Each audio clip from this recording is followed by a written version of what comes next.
వైఎస్ఆర్ కాంగ్రెస్ పార్టీకి సంబంధించినటువంటి ఎమ్మెల్సీ మరి రాజశేఖర్ గారు మండలిలో తన ఎమ్మెల్సీ సభ్యత్వానికి రాజీనామా చేయటం జరిగింది.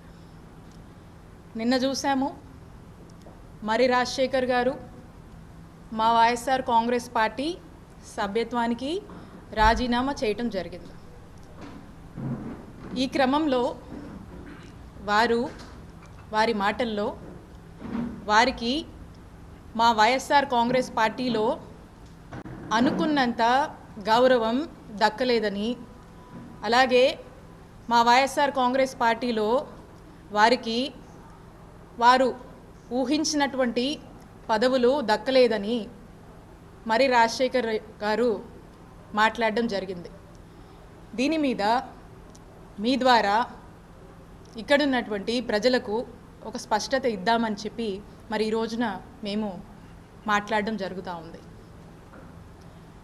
ఒక్కసారి కొద్దిగా వెనక్కి వెళ్తే, అప్పట్లో 2004లో ఇక్కడ మరి రాజశేఖర్ గారికి కాంగ్రెస్ పార్టీలో టికెట్ రాకపోతే వారు ఇక్కడ ఇండిపెండెంట్గా నిలబడి పోటీ చేయడం జరిగింది. అప్పట్లో కాంగ్రెస్ పార్టీ తరఫున ఆ దివంగత మహానేత డాక్టర్ వైఎస్ రాజశేఖర రెడ్డి గారు చిలకలూరుపేటకి ఎన్నికల క్యాంపెయిన్కి వచ్చి కాంగ్రెస్ పార్టీ ఉన్నటువంటి హస్తం గుర్తుకు కాకుండా ఇక్కడ ఇండిపెండెంట్గా పోటీ చేస్తున్నటువంటి మరి రాజశేఖర్ గారికే ఓటేయమని ఇక్కడున్నటువంటి ప్రజల్ని ఆ దివంగత మహానేత వైఎస్ రాజశేఖర రెడ్డి గారు కోరడం జరిగింది. అప్పుడు ఆ ఎన్నికల్లో ఇండిపెండెంట్గా నిలబడ్డటువంటి మరి రాజశేఖర్ గారు 2004లో ఎమ్మెల్యేగా గెలిచారు. ఒక్కసారి ఆలోచన చేయండి, పార్టీని, పార్టీ సింబల్ని కాదని ఆ దివంగత నేత వైఎస్ రాజశేఖర రెడ్డి గారు మరి రాజశేఖర్ గారికి ఏ విధమైనటువంటి గౌరవాన్ని ఇచ్చారు, ఏ విధంగా మద్దతుగా నిలిచారు, వారు ఎమ్మెల్యేగా అవడానికి కారకులయ్యారు అనేటి విషయాన్ని నేను గుర్తు చేస్తున్నాను. ఆ తర్వాత 2009లో మరి రాజశేఖర్ గారికి ఇక్కడ చిలకలూరుపేట నియోజకవర్గంలో కాంగ్రెస్ పార్టీ తరఫున పోటీ చేసేటువంటి అవకాశం వారికి దక్కింది. 2009లో అన్ఫార్చునేట్లీ కాంగ్రెస్ పార్టీకి అధికారంలోకి వచ్చింది. ఇక్కడ మరి రాజశేఖర్ గారు ఓడిపోవడం జరిగింది. అయినప్పటికీ వారి గౌరవానికి ఎక్కడ కూడా తగ్గింపు అనేది జరగలేదు. ఆ తర్వాత ఆ దివంగత మహానేత డాక్టర్ వైఎస్ రాజశేఖర రెడ్డి గారి మరణం తర్వాత మా నాయకుడు జగన్మోహన్ రెడ్డి గారు వైఎస్ఆర్ కాంగ్రెస్ పార్టీ పెట్టి మరి ఆ వైఎస్ఆర్ కాంగ్రెస్ పార్టీలోకి మరి రాజశేఖర్ గారు కూడా రావటము, తమతో జగన్మోహన్ రెడ్డి గారితో జర్నీ చేయటం జరిగింది. అప్పుడు కూడా మా నాయకుడు జగన్మోహన్ రెడ్డి గారు అప్పట్లోనే ఉమ్మడి గుంటూరు జిల్లాకు సంబంధించినటువంటి జిల్లా పార్టీ ప్రెసిడెంట్ బాధ్యతలు కూడా మరి రాజశేఖర్ గారికి ఇవ్వటం జరిగింది. ఎందుకంటే తమని నమ్ముకొని అడుగు వేశారు కాబట్టి వైఎస్ఆర్ కాంగ్రెస్ పార్టీ రాజశేఖర్ గారికి ఇచ్చినటువంటి గౌరవం అని గుర్తు చేస్తూ ఉన్నాను. అంటే ఒక్కసారి ఆలోచించండి, ఆ దివంగత మహానేత డాక్టర్ వైఎస్ రాజశేఖర రెడ్డి గారు కానీ, మా నాయకుడు జగన్మోహన్ రెడ్డి గారు కానీ అప్పటి నుంచి కూడా ఎటువంటి గౌరవం మరి రాజశేఖర్ గారికి ఇచ్చారు అనేటువంటి విషయం. ఆ తర్వాత 2014లో వైఎస్ఆర్ కాంగ్రెస్ పార్టీ తరఫున మన చిలకలూరుపేట నియోజకవర్గం నుంచి మరి రాజశేఖర్ గారు పోటీ చేసేటువంటి అవకాశం మా నాయకుడు జగన్మోహన్ రెడ్డి గారు ఇచ్చారు. అప్పుడు కూడా మరి రాజశేఖర్ గారు ఓడిపోయారు. ఆ తర్వాత ఓడిపోయినా కూడా ఏదైతే ఉమ్మడి గుంటూరు జిల్లా పార్టీ ప్రెసిడెంట్ పదవి ఉందో ఆ పదవిని జగన్మోహన్ రెడ్డి గారు మర్రి రాజశేఖర్కి కొనసాగించారు. 2019కి వస్తే అప్పుడు ఉన్నటువంటి పరిస్థితులు, పరిణామాలు, వారి పరిస్థితులు అన్నీ కూడా వారికి స్పష్టంగా తెలుసని నేను అనుకుంటున్నాను. కాబట్టి మా పార్టీ ఇంటర్నల్గా 2019 ఎలక్షన్ అప్పుడు ఏం మాట్లాడింది అనేటువంటి విషయం గురించి నేను ఇక్కడ మాట్లాడదలుచుకోలేదు. ఆ 2019 ఎలక్షన్లో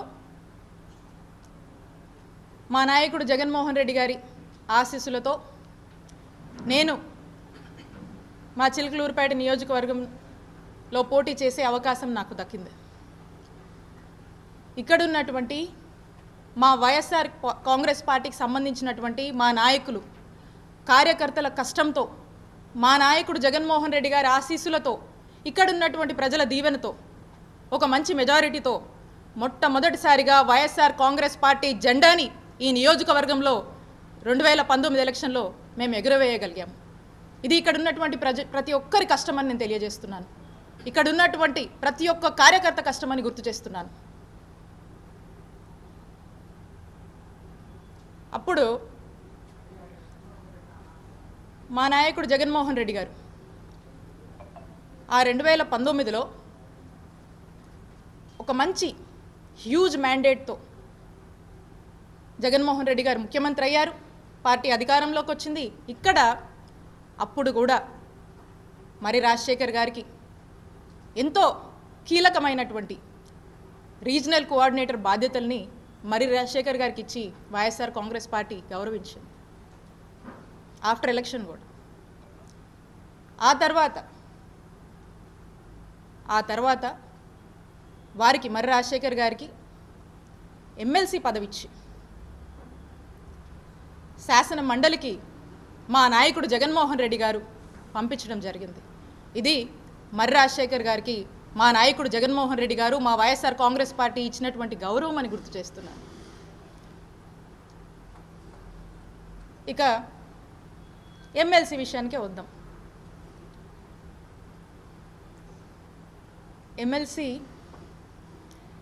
ఎమ్మెల్సీగా ఈ టైంలో ఎమ్మెల్సీగా ఉండి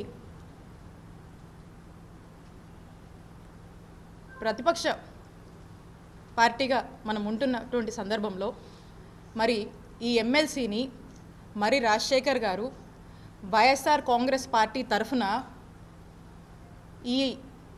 ఈ ప్రభుత్వం రెడ్ బుక్ పేరుతో చేస్తున్నటువంటి పాపాలని, మాయ మాటలు చెప్పి అబద్ధపు హామీలతో మోసం చేసి అధికారంలోకి వచ్చి ప్రజల్ని మోసం చేస్తున్నటువంటి విధానాన్ని వైఎస్ఆర్ కాంగ్రెస్ పార్టీ ఎమ్మెల్సీగా మరి రాజశేఖర్ గారు మరి శాసన మండలిలో గొంతెత్తి ఈ ప్రభుత్వాన్ని ప్రశ్నించుంటే మరి రాజశేఖర్ గారి గౌరవం ఎంత పెరుగుండేది అనేది ఒక్కసారి వారినే నేను ఆలోచించనేమని అడుగుతున్నాను. మరి ఈ రోజున మరి రాజశేఖర్ గారు ఎమ్మెల్సీకి రాజీనామా చేయడం అంటే, ఒకవేళ ఇది యాక్సెప్ట్ అయితే ఈ ఎమ్మెల్సీ వైఎస్ఆర్ కాంగ్రెస్ పార్టీకి సంబంధించినటువంటి ఈ ఎమ్మెల్సీ పదవి అనేది టీడీపీకి వెళుతుంది కదా. వైఎస్ఆర్ కాంగ్రెస్ పార్టీ ఎంతో నమ్మకంతో, మీ మీద ఉన్నటువంటి అపారమైనటువంటి గౌరవంతో మా నాయకుడు జగన్మోహన్ రెడ్డి గారు మీకు ఇచ్చినటువంటి ఎమ్మెల్సీని మీరు ఈరోజు రాజీనామా చేస్తే అది టీడీపీ అకౌంట్లోకి వెళుతుంది. ఈరోజు మనకు నంబర్స్ లేవు, వెరీ అన్ఫార్చునేట్, మనకు బలం లేదు. సో కాబట్టి అది తిరిగి మనకు రిటైన్ అవ్వదు. సో కాబట్టి అది టీడీపీ ఖాతాలోకి వెళుతుంది. అంటే ఇంత నమ్మకంతో ఇచ్చినటువంటి ఈ పదవిని నిజంగా మీరు నిలబెట్టుకొని ఉంటే మీ గౌరవం ఎంతలా పెరిగేది అనేది ఒకసారి మీరు ఆలోచన చేయండి. బట్ ఇది జరిగింది. సో అందుకే నేను అంటాను, ఒక్కసారి అక్కడి నుంచి కూడా చూసుకుంటే ఇక 2024 2024 గురించి వారు మాట్లాడుతూ ఉన్నారు. 2024లో ఏమైందనేటువంటి విషయం మీకు, వారికి, ప్రజలకు స్పష్టత ఇవ్వాల్సినటువంటి బాధ్యత నా మీద ఉంది.